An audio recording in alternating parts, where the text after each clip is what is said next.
What up, though? It's your boy Beezy430, back again, part 3 of my top 25 favorite Southern hip hop albums.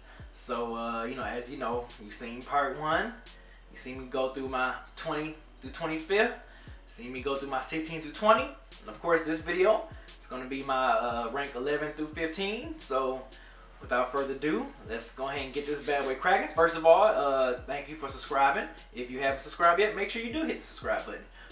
Follow me on Twitter. I'm pretty sure the socials came up at the bottom of the screen somewhere on the left and the right or whatever. Instagram, Facebook, Twitter. That's pretty much my active socials that I'm on a lot. So yeah, especially Twitter. I'm on Twitter a lot. So hit me on Twitter.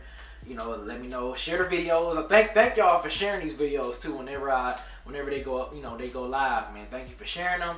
Thank you for commenting. Like, commenting means a lot. Like, thanks for interacting. I try to interact with most of y'all as much as possible in the comment section. But yeah, without further ado, let's get started with my 15 ranked album. At number 15, I have Lil Wayne The Carter. Now, I know what y'all saying or thinking. Like, man, like, if you got Lil Wayne The Carter, like this, y'all gonna have any other Carters in there? And I'm just letting you know right now, no. Going further, as I rank more of these albums, there's not gonna be another Carter 2 or Carter 3 in this album, in this list. Even though I love both of those albums. The reason why I'm picking this particular one as, one of my favorite Southern hip hop albums, because Lil Wayne was first on the scene with when Cash Money was like in their super heyday as a crew, back in the late 90s and into the early 2000s. I wasn't really a fan of Lil Wayne like that. I didn't like The Block Is Hot. I didn't like, what's that, Lights Out, which was the second one, 500 Degrees. This album, though, The Carter, like, that, it made me a Lil Wayne fan. Like, for him making 3 albums that I didn't really care too much for, and now making a complete body of work that I was like, yo, like, it was like, I don't know if this dude was just practicing in the booth for 10,000 hours, perfecting his craft, but this Lil Wayne that was on The Carter was a complete different Lil Wayne from 500 Degrees, Lights Out, and The Block Is Hot. I don't care what nobody say. It was a vast improvement, a big, huge improvement from the previous 3 albums Lil Wayne's, and when I heard him The Carter. And also too, and this is a little bit of producer bias, I'm not gonna lie, this was the last last Lil Wayne album that we heard Manny Fresh produce pretty much a good 70 to 85% of this album. Of Lil Wayne album. And, I'm a huge Manny Fresh fan, but not taking away from Carter 2 and Carter 3. All right, don't get it twisted. I do love those albums too, and of course, Carter 3 is probably the biggest. That was Lil Wayne's biggest album. It was the biggest. Like it was a more of an impact, hip hop impact, of course. But just personal preference, I mess with Carter 1. BMJR is like one of my top 3, top 4 favorite Lil Wayne, songs or whatever, and I'm glad that's on this album. But yeah, it's so many bangers, man. Like Go DJ, that was like the lead single, dope track.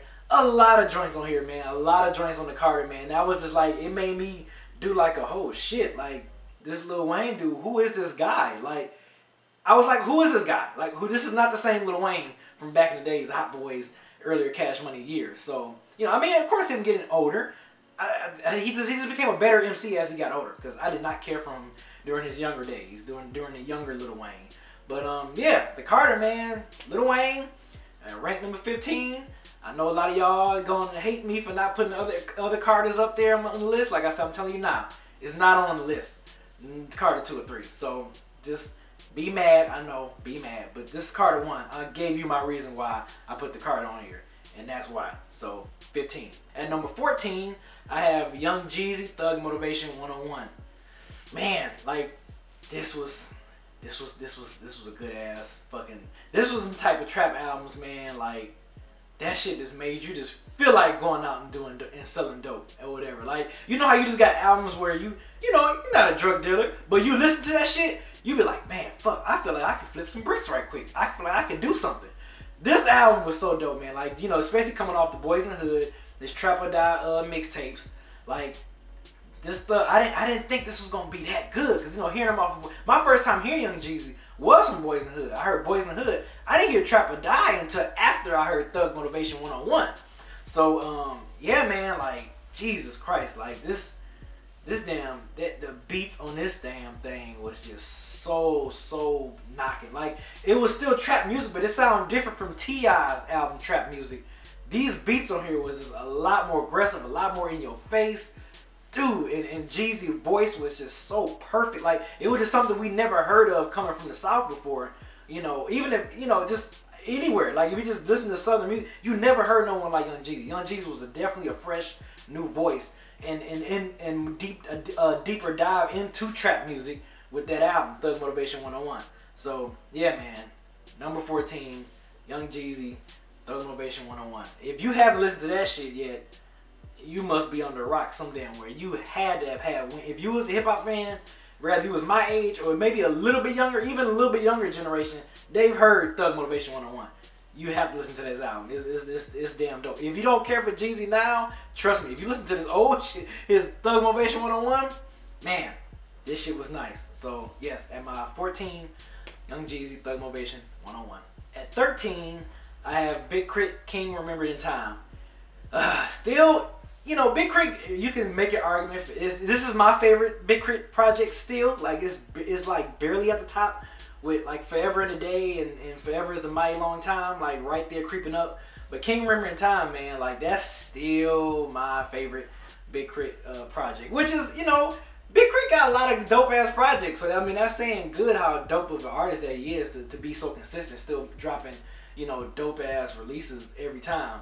But yeah, man, this mixtape, I think it's considered mixtape, but this is the time where this damn thing feel way more of an album. Did not feel like no mixtape at all, the way it was so cohesive and everything. But yeah, man, Big Krit production, he pretty much produced this from front to back. I think Knife Wonder produced Life is a Gamble, which is the only track. But Big Krit, I think this album, he was at his peakness as far as production wise. Like, well, I ain't gonna say peak, but I feel like he found at that time he was at his peak as far as producing wise with the beats, man. Like, and the rhymes was always dope as hell. Like the banana clip theory, like all that shit, man. Like his song schemes and the song themes on this project was just so amazing, man. Like, he always gonna give you some thought provoking stuff, man. Like that time I was like, he gave me some thought provoking shit and some good ass Southern boom shit. Shout out to FIFO. He gave me a little bit of everything. Trump knocking shit that you can listen to and some thought provoking shit on that King Remember Time. It was like everything wrapped up in one at that time for Big Krit, and that's still edging as my personal favorite Big Krit project, and I gotta put it as one of my favorite Southern hip hop albums. So there you go. 13, Big Krit, King Remembered in Time. At number 12, I have Scarface, The Fix. Man, when this album dropped for me, this album, The Fix, was so damn dope because for a brief minute, I was arguing back and forth between which album I like more, was The Fix or The Diary. And when The Fix came out, to me, this was like, it was like, man, this is the best solo album since The Diary, easily. Like, and that shit came out of nowhere damn near. Like, I didn't think this shit was gonna be, I mean, Scarface made some good solo albums. I mean, you know, but like, I didn't think The Fix was gonna be so good. You know, he had Guess Who's Back with Beanie Sigel and Jay-Z, Kanye West on production. Like, he was dealing with a lot of different producers from different coasts, different parts of the map on that album. Just the thought-provoking lyrics, Scarface, man. Like, that really solidified. Not only The Diary did, but The Fix was just like, damn, dude, how in 2001, 2002, you still made an album this fucking dope and this fucking thought-provoking, and you just like a legend in the game. So, yeah, Scarface definitely, if he didn't seal the deal with The Diary, with The Fix, he definitely sealed the deal, I think, at that time when that album came out, man. Like, damn, it's crazy. It's almost 20 years since that album came out, man. Like, Jesus Christ. Like, Scarface, you something else. But yeah, what else I can say about this album? I mean, I'm trying to make these videos as short as possible. I'm sorry, because I can go on a tangent about this damn album alone, The Fix, because it was so damn dope when it came out. One of the best albums in the 2001, 2002 time when that it released. But yeah, man, number 12, Scarface, The Fix. And to wrap this video up, at number 11, I have Goodie Mob with Soul Food. You know, it's funny, since I've been living here in Atlanta, I hear a lot of, like, you know, people who I've interacted with or talked with that, you know, that's born and raised here in Atlanta, that's been a part, you know, that's been a hip-hop fan just like myself for a long time. And they say they made plenty of arguments that they feel like Soul Food was more of an Atlanta album than, you know, any of Outkast's albums. And you know, for me, I'm like, really? I'm like, no way, because you know, Outkast saying streets, you know, they saying type of hoods, like they just saying all types of like Atlanta landmarks for me being from Detroit coming here. And it's like, man, I feel like Outkast put Atlanta on the map, but you know, Goodie Mob, for me, at least for me, they put like a really good, like, I guess, I hate to use this term, but like a hood Atlanta perspective with this album with Soul Food, man. Like, I really feel like the gutter hood parts of Atlanta was described best with this Goodie Mob album. Now, you know, not only was it so soulful, but you know, having the 4 MCs and someone like CeeLo, back when CeeLo was rapping his ass off and still singing a little bit, but CeeLo was still spitting some dope ass verses, man. And like you got the real country feel of Atlanta and Georgia in general just from Goodie Mob, more so than Outkast, which I can probably see why, you know, born and raised ATLians, you know, and not someone like myself coming from the outside would say that. But yeah, man, like I really get that southern, like that true southern feel with this album, man. That soulful southern album, man. Like this is another one of those albums at the time that came out. It was so different from what else was out, you know, of course, because them and Outkast running like the same crew, so of course they're gonna have different type of music, making a different type of music from the South that you wasn't hearing typically from the South in the early and mid '90s. So yeah, definitely dope, man. Like that's a definitely, I think that's an underappreciated Southern album that a lot of people don't mention a lot when you talk about favorite or top Southern albums to come out in the hip hop culture or whatever. Like Goodie Mob Soul Food was a good ass album. Like, you gotta listen to that shit, man. That shit's crazy. Some of the beats, the eerie production that was on there, man. Yeah, eerie and soulful at the same time. So yeah, definitely check that out if you haven't yet, man. Like I said, it's underappreciated. That wraps up this part 3. We go on the next video, part 4. We got my 6 through 10. So I know you guys looking forward to seeing what albums I got in that bucket. But I hope you guys enjoying this series so far. Thank you. Like again, thank you for watching. Thank you for subscribing, commenting. Check y'all out in part 4, man. Again, it's your boy Beezy430. Check y'all out later. Peace.